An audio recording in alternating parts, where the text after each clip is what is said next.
Hello everybody, this is Forza Motorsport here, and welcome to a video where I talk about auto racing. Yes, that is right. I haven't done a video where I discuss some sort of auto racing topic in quite a long time. I think the last time was, I think it was like early 2019. I think it was when I did a review of the it was either 2019 or 2020. No, it was 2019 where I did a review of the Clash and stuff like that, and then I was gonna do another video for like the whole rest of the season where I just talked about the NASCAR race. I just never bothered to, and basically what my plan was to do a bunch of race reviews, and I just didn't even bother doing it after that weekend for some reason. But oh well, stuff happens. But we are back today talking about a motorsports related topic, specifically in the world of NASCAR, and that all has to do with the upcoming Daytona Road Course weekend. Yep, that's right. This doesn't just go for the Cup Series. We're also running the Xfinity, Trucks, and ARCA Menard Series on the Daytona Road Course. And when the announcement first came out that we were racing on the Daytona Road Course, I was really excited. I was like, ooh, NASCAR's racing on the Daytona Road Course for their first time in a points race. Yeah, we thought we had to wait until the 2021 Speed Weeks for the first race on the road course, and that was gonna be the Clash, and you know we thought we had to wait until then, but with what's going on in the world, and since we can't race in Watkins Glen or Canadian Tire, we're gonna race at the Daytona Road Course instead, because it seems that the governor of Florida seems to be more lenient to auto racing or major sporting events in Florida, which is nice. And when the announcement first came out that we were going to Daytona Road Course, I was really excited. And then my excitement just went when they announced that there's gonna be no practice for the Daytona Road Course weekend. And I was like, what? Why are you not doing any practice for the Daytona Road Course? I mean, for this whole season, they haven't been doing practice or qualifying for any of the races since the return to racing after the shutdown, you know. They haven't been doing any practice qualifying at all, which at most tracks is fine. Like if you wanna keep everyone separated for as much time as you can, go for it. However, I feel like it works at most tracks because most of these, you know, NASCAR mostly races on ovals, and as I really wish that NASCAR would race on more road courses, but you know, the fact that they race on ovals means that not as much practice is required, because let's face it, ovals, they're not that difficult for a novice to pick up. Like even if you're a novice driver and you've never seen that track before, learning to drive on an oval isn't all that difficult. Driving on a road course, however, is a completely different beast, because you know, when you're racing on ovals, it's just you just turn left, and it's just, you know, it's really about throttle control, and while throttle control may seem daunting at first, even after just a few laps, you're already used to it, especially if you're someone like me who learns fast. You know, I have a tendency to learn things fast, you know, unless it's really, really complicated, which ovals are not. But then you come to road courses, and road courses are a completely different beast from ovals. And here's why. You know, on ovals, you only have really 4 turns to worry about, and even then, you only really have to worry about corner entry, which there's only a couple of on most ovals. Whereas with road courses, there are all kinds of unique braking points, and the only way to set a perfect lap on a road course is to make sure your braking points are all perfect. And you need to make sure that your braking points are good at every single corner. And there is a pretty good number of corners on pretty much every road course in the world. And you have to make sure that you have to get every single one correct to put in the perfect lap. And if you're a novice driver who has never seen that course before, you're not just going to learn it overnight. It takes practice, and just more practice, and just seat time. It just takes just lots and lots of practice. And that's the key word there. Practice. The drivers are not even going to get any of that prior to the races. And that's the big problem. See, what's odd is that when the Xfinity Series raced on the Indianapolis road course, they actually hosted a practice session because it was a new track, and I thought that they were going to do the same thing for the Daytona Road Course, but NASCAR's like, nope, we can't have a practice session for the Indianapolis Road Course, but we're not gonna have a practice session for the Daytona Road Course, which is also a new track. Yeah, here's the thing. This is the first. I think this is the first NASCAR sanctioned race on the Daytona Road Course in a long, long time. Like, I think the last ever time the NASCAR sanctioned race on the Daytona Road Course was back when the Modified Series raced on like bigger tracks or something, and that was way back in the 70s. This is the dawn of the 2020s, and this is the first time that NASCAR is hosting a race on the Daytona Road Course in a very long time. And I would have absolutely no problem with this if they just even had just one practice session, so this way that the drivers can get used to the track. Like, I think even one practice session would do, because then at least the drivers will have a general idea of where the braking points are. But nope, that's not going to be the case at all. Like, really, the only form of practice that these drivers are going to get prior to the Daytona Road Race, or I should say legally, is through iRacing. Because this happens that the guys at iRacing managed to get the NASCAR version of the Daytona Road Course, I should say. I'll get to that just later in the video. They got that into the game, and that, I say it's a game, it's a racing sim. They got that in as quickly as possible so the drivers can practice, you know, and yeah, that's the best they're gonna get. They're not even gonna turn a lap of the actual track until that green flag drops. And this is going to lead to disaster for really two reasons. Eric Estep kind of teased this already on Twitter, but really the Daytona road races can either go two ways. Either one, the races are wreckfest because since the drivers have no idea where the braking points are, they're going to overrun the corners, and then they're going to crash into someone else, and it's just going to be just a big pile up. And this is going to happen time after time after time, and there's probably going to be only a single-digit number of vehicles left in the race by the time the checkered flag comes out. Or they're just going to just tiptoe around the track. Like, they're just going to just like, oh, I'm too scared, I'm driving and I can't do anything, I don't know the braking points, but just be as careful as possible. And they're just going to just tiptoe their way around the track. You know, they're going to be too cautious to do anything daring. So their only option is to just tiptoe their way around the track, not do anything daring, don't make any overtakes at all, just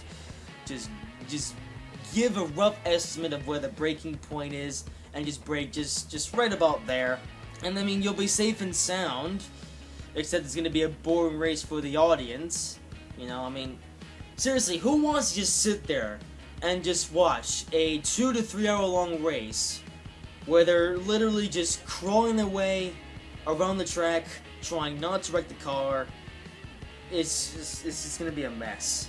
I don't know which way they're gonna go, whether it's gonna be a wreck fest or they're just gonna tiptoe, but either way, it's gonna be a disaster. Like, people on Twitter have, you know, tried to come up to me and tell me otherwise and say, oh, let's race that, it's gonna be good because the drivers know what they're doing, and it's like, no, they don't. They're going to be going into this course. They've never seen this track before, except for a few guys, but only a few. Only a few select drivers have seen this track before. Everyone else in the field, they've never ran a race at this course in their life.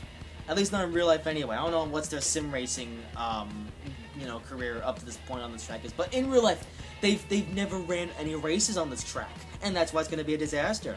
I mean, sure, there are a few exceptions. You know, Kyle Busch, he ran the Rolex 24 earlier this year, and there's going to be a few other road ringers in these races as well, so I guess that's something, even though these road races are probably going to be taking on the first corner, because everyone is just going to, it's going to be every Forza lobby in a nutshell, where nobody can brake for the first corner. It's going to be a massive pileup.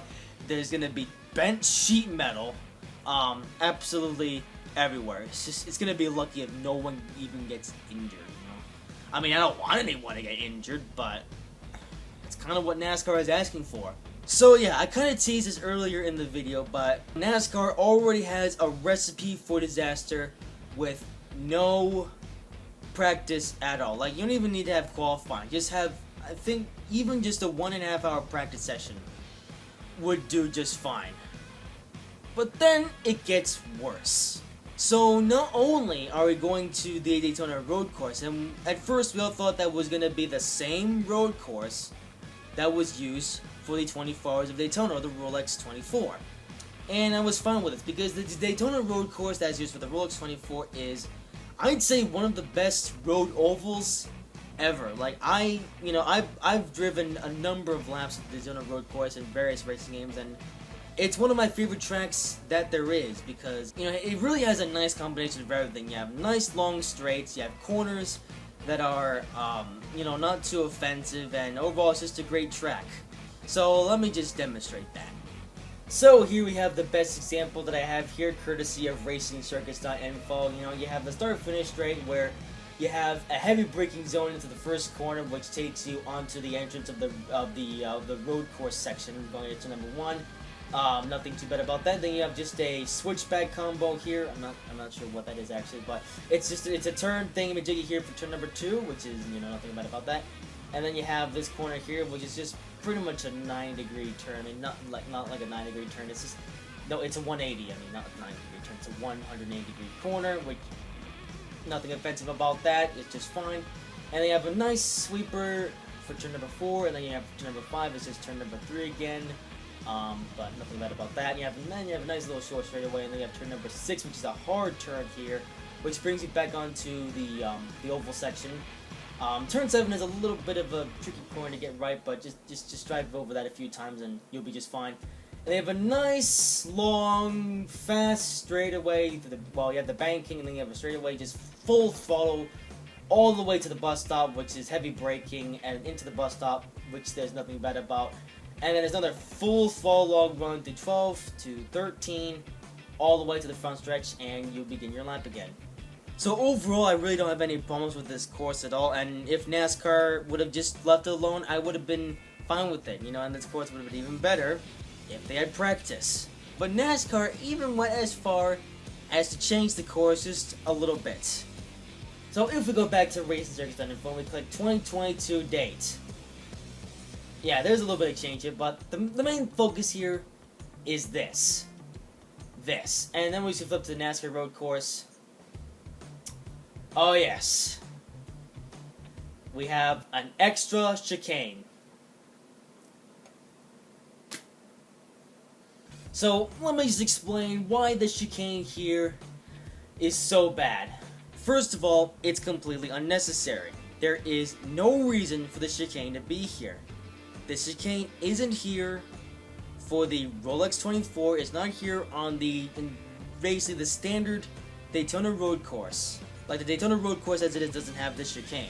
But of course NASCAR felt the need to add the chicane. The only real reason I can see why they added the chicane is because they want to slow the cars down again before turn 1, which is a pretty hard turn, I will be honest. So I get that they want to slow the cars down before they eventually get to that chicane, to that corner, but it's just the Rolex 24-hour course doesn't have it. Why does NASCAR need it? I guess there's like a safety thing, in case that, since there's gonna be no practice, they don't want cars running the first corner and stuff, so they want to slow them down before they get to that first corner. But it's just like, just have practice, man. You only need a 1.5 hour practice session for each division. It's not that complicated. But NASCAR being NASCAR, they decided they don't want to have any practice sessions, so they're just gonna plunk in a chicane right before the front stretch just so they can slow the cars down before turn number 1. And I'll be honest, I wouldn't actually be complaining all that much about the chicane if it wasn't so awful. Let me show you. So I bring you to Paint.net, a program that I don't show very often on the channel, and this here is the chicane that NASCAR is going to be using. And I have these 2 cars here already, and I'll show you one in just a second. What you have for this chicane is you come off of turn number 13 or whatever it is, and then you go through the chicane. Nothing bad about it yet until you get to the actual turn. Then it becomes a really hard turn one way, and then a really hard turn the other way. And you can also see here that I placed a couple cars here. So this chicane works fine when, say, one car comes through. They're just coming off of the turn. They go here, then they just go a little bit through here. They just go over to the left a bit, the right a bit. And then you just go here, boom, boom, straighten out a bit, and back onto the oval portion. Now, there's nothing really bad about the chicane, or too bad about the chicane if only one car is going through here. However, the problem begins when you have two cars going through here. Now, this chicane is no good at all for side-by-side racing, and that's the big problem here. So to demonstrate, you've got two cars here, and there's a great chance of there being two cars coming into the chicane at once, because when they exit the first bus stop chicane, no doubt in my mind that one car is going to get behind another car, and they're going to use the draft because there's so much straightaway, and they're going to slingshot past the other car, and then they're going to be side by side coming into the chicane, and you're basically going to have this. And that's when the problem arises. Because, you can have two cars going into the chicane, but when you actually get to this bit right around here, that's when the problem arises. Because car number one here is, really doesn't really have much of a choice but to go here and then to there and then back on to here. Car number two, however, they're trying to race side by side with car number one, but oh wait, they can't, because then they're going to be into a squeeze. So car number two has no choice but to run into car number one, and they're both going to be sent spinning. Now sure, alternatively, car number one could just go here, and then go here, and then car number two could just go like this, but I actually don't see that ever happening, because, it's just going to be just really awkward, and honestly, I can almost guarantee that, that car number one is just going to run straight into car number two. Oh no, car number two is going to just run straight into car... Oh no, car number two is going to try to go, they're going to try to go here and then here. But car number one is going to be there, so they're just going to crash into each other. And that's the problem with the chicane. It's only a one-lane chicane. It's impossible to get two cars through here without crashing or slowing down to about 20 miles an hour or something. And who wants to see that? So it's like NASCAR wants to have a chicane to slow the cars down and, prevent an accident going to turn number one. And yet the chicane isn't even that good because the cars are they're just bound to just crash into each other when going into the chicane. It's just bad news. So I pretty much just said my piece about how awful this chicane is. But if you guys have anything more to say, just put in the comment section down below and I'll get back to you as soon as possible. But that being said, however, I am a problem solver, as I shall now demonstrate. So what we have here is a modified version of the chicane, modified by myself. And all you can tell, this is a much more subtle entrance. I left the entry of the chicane alone because that part is fine. But of course, since you got to this part here, and you can sort of see where the default chicane or the previous chicane goes. But what I've done here is that I've now, created a modified corner exit or chicane exit, I suppose. I'm not sure what we want to call it, but it's a lot more subtle. To demonstrate, it works even better as a one-car chicane or one-car thingamajig because you're going here, you're going there, and then you go to the inside a bit, and then you just go here, and you'll just go straight onto the track. I will say it is a faster chicane than it was before, but it is a safer chicane. And it's even safer when you have two cars. So once again, you have the same scenario where you have two cars that are coming in. However, they will crash into each other because car number one can stay over here and go on here, and car number two can just stay over here and just come back onto the track like so, just like this. So basically what I'm trying to prove here is that with my modified chicane, two cars can actually go through the entirety of the chicane without even making contact with each other. Yeah, so well done me. I've turned a chicane that is bound to cause a two-car collision into a chicane where two cars go through each other without even making any contact.